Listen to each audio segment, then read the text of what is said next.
आज मु आपणक पाखक नहीं आसी खुशबूदार मटर की पुलाव। यह आपण घरे बहुत आराम से बनई पारिबे। तो चलतु डेरी नक स्टार्ट करवा। हेलो फ्रेंड्स, हालिमा ओडिया किचन रे आपनको स्वागत।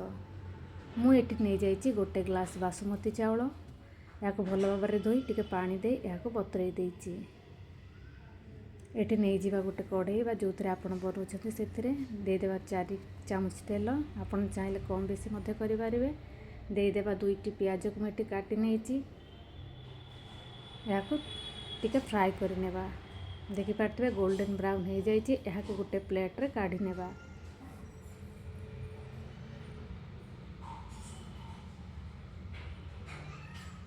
एबे से तेल देदेवा गोटे तेजपत्र, गोटे चामच जीरा,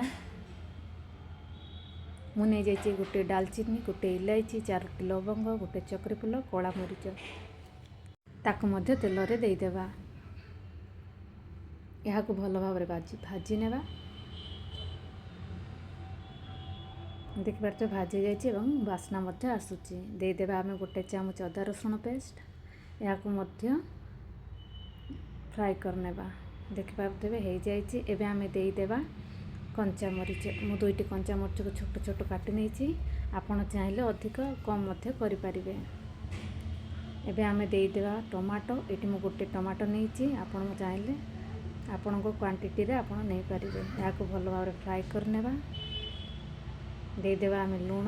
एटी मु 2 चामच लूण देइछि। जदि दरकार हो आमे परे देबा। एटी मु पानमरी और इलायची को क्रश कर नहीं टिके टिके कुटी देइछि। या मध्य देदेवा। देदेवा 3टी सुखिला मरीच। देदेवा टिके फ्राए करथिबा पियाज एवं भल भाव मिसई नेबा।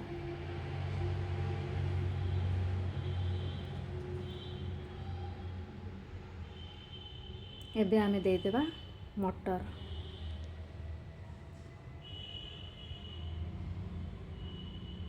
या भल भाव मिसई नेबा।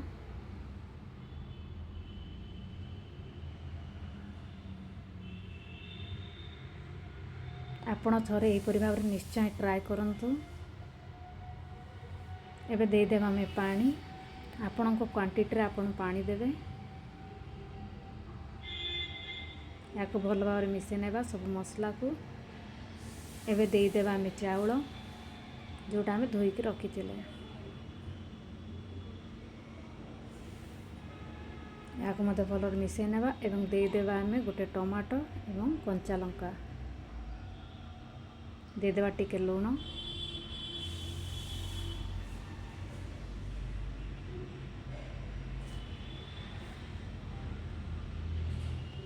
या भल भाव मिसई देवा एवं कवर करिकी हाई फ्लेम रे या सिझा को छाड़ीदेवा।